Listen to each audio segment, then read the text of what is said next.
boa tarde, paz seja conosco. Quando o espírito impuro sai de um homem, ei-lo errante por lugares áridos, à procura de um repouso que não acha. Diz ele então: voltarei à casa de onde saí. E voltando, encontra-a vazia, limpa e enfeitada. Vai então buscar 7 outros espíritos piores que ele, e entram nessa casa e se estabelecem aí. E o último estado daquele homem torna-se pior que o primeiro.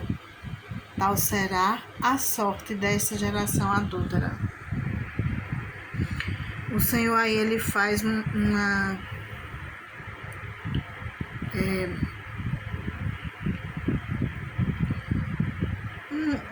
leitura assim, uma fala de comparação, né? Por exemplo, ele compara o homem a quem o espírito estava a uma casa, né? E aí, quando o espírito impuro sai de um homem, ele-o errante por lugares áridos, à procura de um repouso que não acha.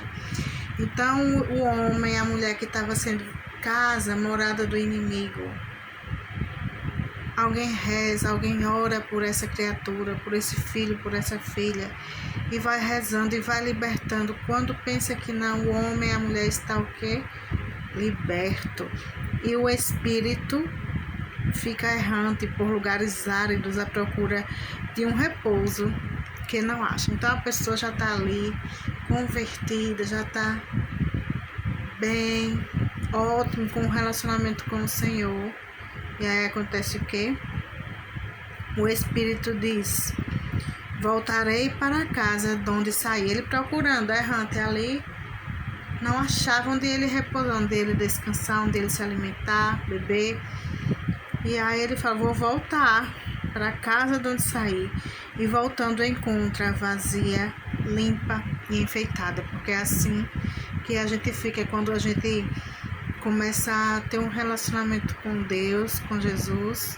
E a gente começa a conhecer a Jesus e a gente começa a querer imitar Jesus.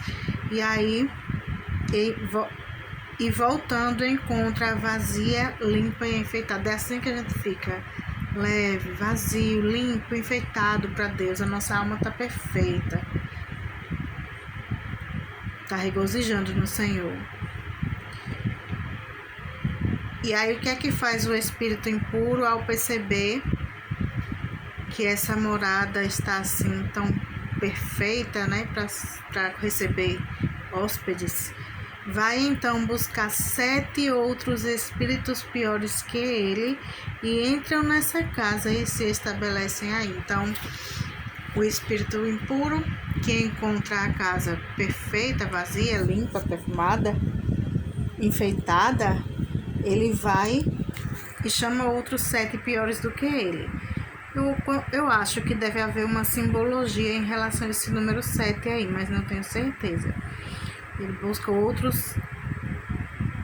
7 outros espíritos piores que ele. E aí esse tanto de inimigo, de espírito ruim junto, entram nessa casa e se estabelecem aí. Eles vão tomar conta, mais uma vez, deste homem, desta mulher, que não vigiou, ou que não suportou a força desses espíritos, tantos espíritos malignos. E aí o Senhor fala tudo isso para dizer a seguinte coisa: o último estado daquele homem torna-se pior que o primeiro.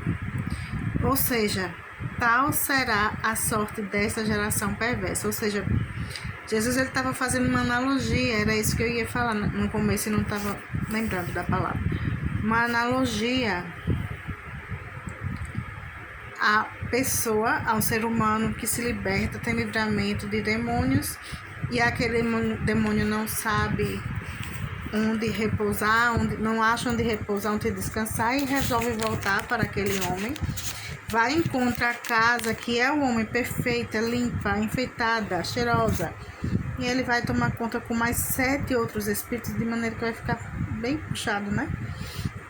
Pra gente se libertar. E o último estado daquele homem torna-se pior que o primeiro. O que é que Jesus falou com isso? Tal será a sorte desta geração perversa. Jesus estava falando de um povo, de uma geração que não tinha gratidão, que não tinha fé, que blasfemava, né? Quando o espírito impuro sai de um homem, porque aí é naquela mesma parte, né, que os